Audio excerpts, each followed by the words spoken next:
Hello everyone! Welcome back to Bonus Kitchen. For today's episode, we will make Ube Cheese Pandesal. Let's get baking!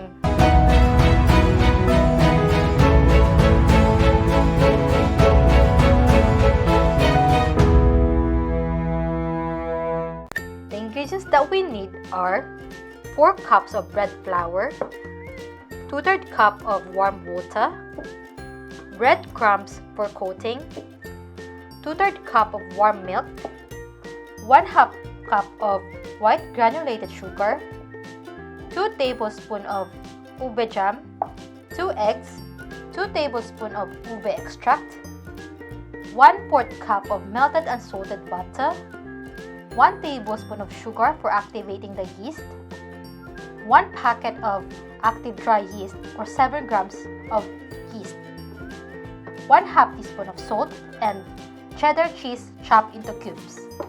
You can also find the complete list of ingredients in the description below. The first thing we're going to do is to activate the yeast by combining the warm water, yeast, and sugar and give it a stir.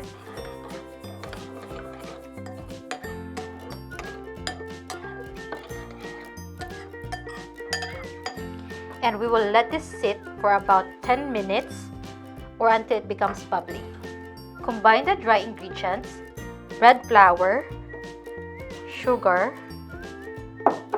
and salt, and give it a whisk.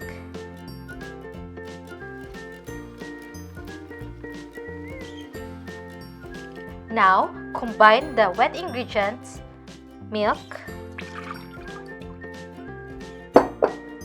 melted butter, eggs,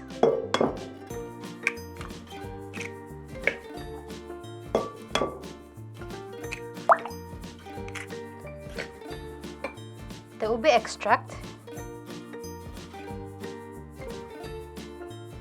and add in the ube jam.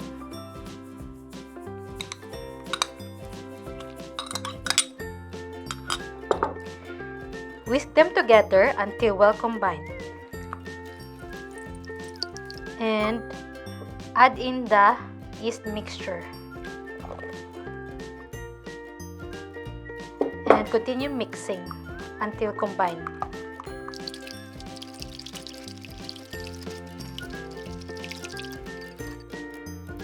Now, gradually add the flour into the wet ingredients, maybe a 1/2 cup at a time. Mix them together.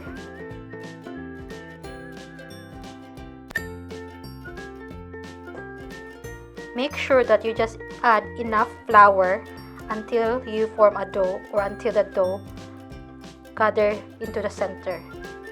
You may not need all the 4 cups of bread flour.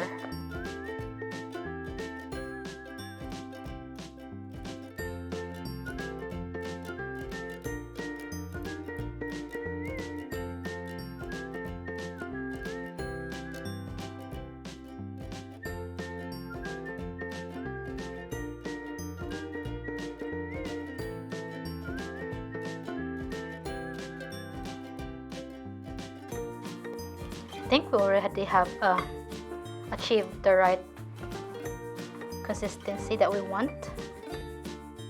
That's purple, right? Sprinkle some flour onto the work surface. Transfer the dough over it.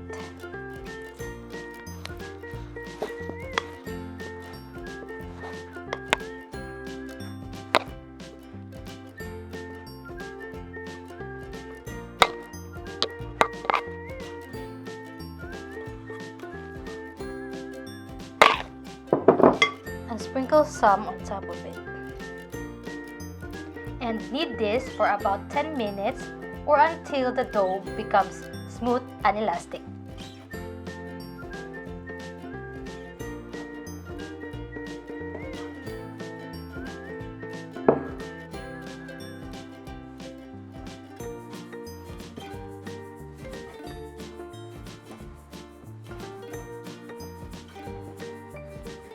You may need to occasionally sprinkle some flour to reduce it from sticking too much from your hand or into the work surface.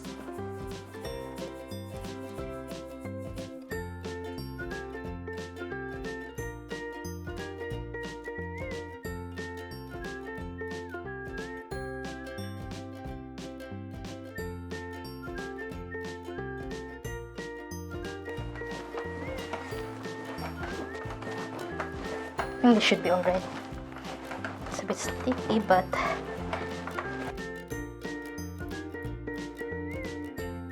shape the dough into a ball and place it in a lightly greased bowl.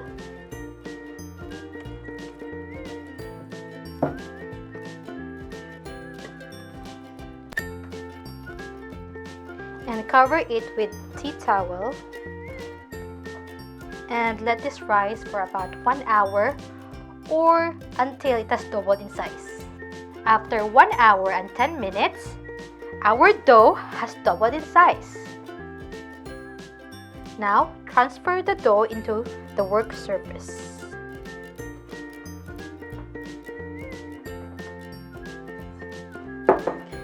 Cut it in half .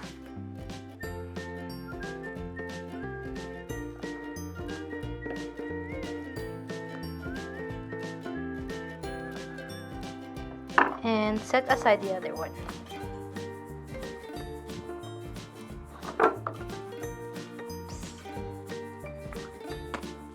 Form it into a log.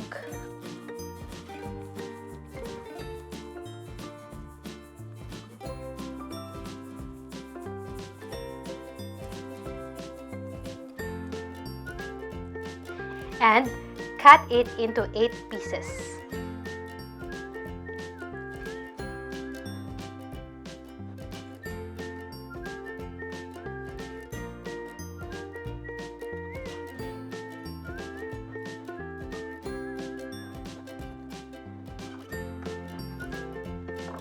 And shape it into a ball.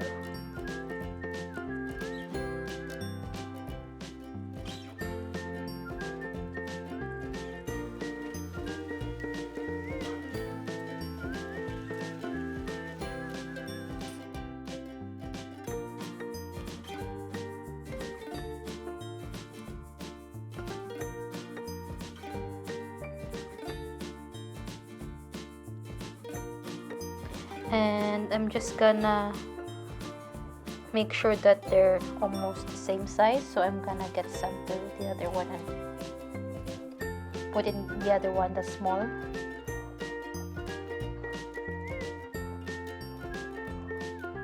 I think they're pretty much the same size.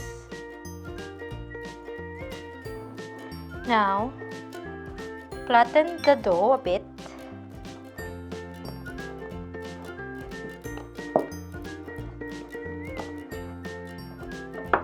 And put the cheese on top, cover it, and shape into a ball. And pinch it like this, and then shape it into a ball. And roll it into the breadcrumbs to coat.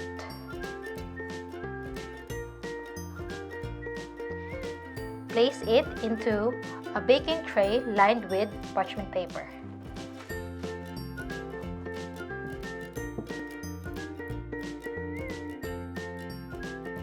If you notice, I shaped the dough into ball a while ago so that when you roll it, it's a bit nicer to roll into circle like this. Then pinch. And do like this to make the shape a bit better.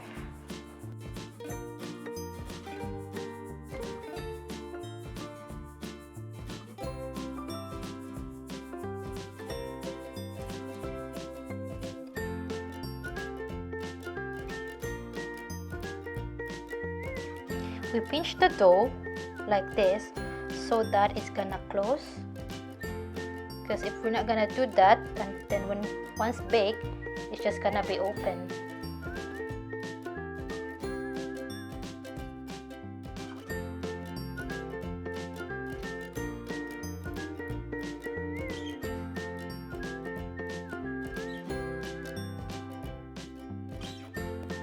I think you can also try use other cheese like cream cheese as filling if you like cream cheese or mozzarella cheese.